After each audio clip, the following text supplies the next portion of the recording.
చెవిలో చీము ఏ కారణాల వల్ల వస్తుంది డాక్టర్ గారు? సో చెవిలో చీమ్ అనేది ఏ ప్రదేశాన్ని బట్టి ఒక్కొక్క కారణం వల్ల వస్తుంది.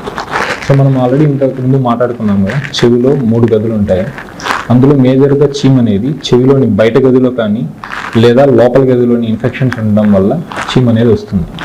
సో బయట గదిలో మనం చెవిలో దూది పుల్లలు పెట్టి తిప్పడం కానీ, పిన్నీసులు, పెన్నులు, వేళ్ళు ఇవన్నీ పెట్టి తిప్పినప్పుడు చర్మం అనేది లేసిపోయి అక్కడ ఇన్ఫెక్షన్స్ అనేవి వచ్చి అక్కడ నుంచి చీమ్ అనేది వస్తుంది. లేదా మనకు మధ్య గదిలో ఇన్ఫెక్షన్స్ కనుక అయ్యాయి, అంటే విపరీతంగా జలుబు చేసింది, ఇన్ఫెక్షన్ అనేది చెవికి కూడా స్ప్రెడ్ అయ్యి అక్కడ లోపల చీమ్ అనేది ఫామ్ అయ్యి బెజ్జం పడి, కన్నబేరులో బెజ్జం పడి చీమ్ అనేది బయటకు వచ్చేస్తుంది. సో మేజర్గా ఎక్కువ శాతం మందికి ఈ 2 కారణాల వల్లే చీమ్ అనేది వస్తుంది.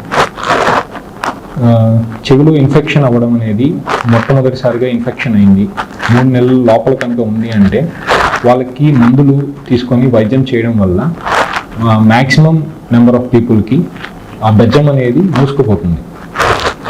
లేదు ట్రీట్మెంట్ అనేది సరిగ్గా తీసుకోలేదు, ఇన్ఫెక్షన్ అనేది రిపీటెడ్గా వస్తుంది, 3 నెలలు దాటేసింది, 6 నెలలు ఇలా అయిపోతుంది అంటే ఆ బెజ్జం అనేది పర్మనెంట్గా అయిపోయేసి ఆపరేషన్ వరకు వెళ్ళాల్సి వస్తుంది.